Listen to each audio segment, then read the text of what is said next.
d'aller à la prestation, c'est s'assurer que les chevaux vont bien déjà pour commencer.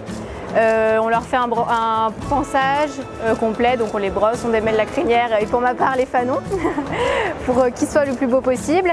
Après lui sur la piste il est calme généralement, mais c'est plus avant où il est un petit peu anxieux, donc vraiment de le détendre, de le faire marcher, de le caresser, de faire en sorte qu'il arrive à se relâcher pour que la prestation soit la meilleure possible. Avant la prestation, donc on s'occupe de la préparation des chevaux. Donc ça consiste à brosser, à pionter, pouvoir montrer un peu un cheval au travail.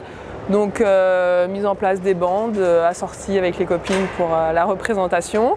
La mise en place de la selle, puis après préparation du cavalier. Donc nous aussi on se prépare et une fois qu'on est prêt, on peut y aller.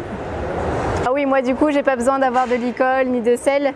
Du coup c'est sûr que j'ai un petit peu moins de préparation que les autres, mais bon, comme ça me laisse le temps de pouvoir aider les autres, passer un petit coup de balai ou encore ramasser des crottins, voilà.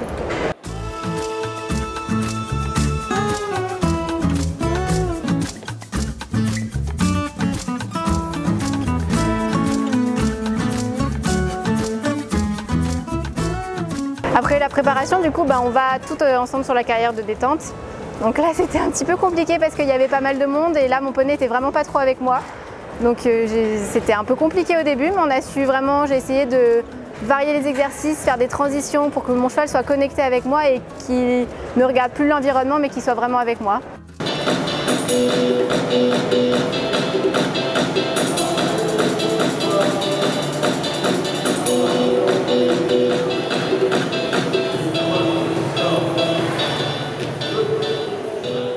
Sur la prestation, c'est sûr que quand on rentre en piste avec les lumières, la musique, le public, donc on sent toujours les chevaux un petit peu plus tendus, un peu plus aussi à l'écoute avec nous, ce qui est aussi sympa. Pour le coup, Demantuidi était bien avec moi, donc on se sent bien à l'écoute et avec les filles, dans l'ensemble, ça s'est très bien passé pour ma part aussi.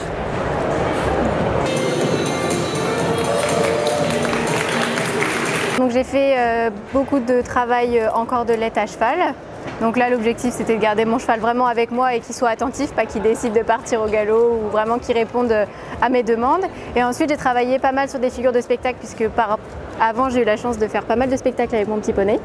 Donc on a pu faire du pas espagnol, monter sur le podestre ou encore le coucher puis s'asseoir derrière. C'est des exercices qui ne sont pas faciles pour les chevaux parce que c'est dans un environnement qui est différent, donc ça leur demande beaucoup de concentration et vraiment qu'ils nous fassent confiance pour pouvoir réaliser des exercices comme cela.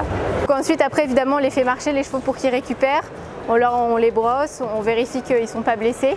Et ensuite, on va remettre du foin, remettre de l'eau, nettoyer les box. On enlève tout ce qui est à faire, bande, protection, on dépionte. On s'assure que le cheval va bien. Après, on le remet au box pour un retour au calme, voir s'il mange, s'il boit, s'il urine, si tout va bien. Et après tout ça, on ira les faire marcher un petit peu dehors, puisque comme eux, ils sont habitués à vivre tous au pré toute l'année. D'être au box, ça les change un petit peu, mais on essaye de leur rendre la vie le plus confortable possible pendant ces quelques jours.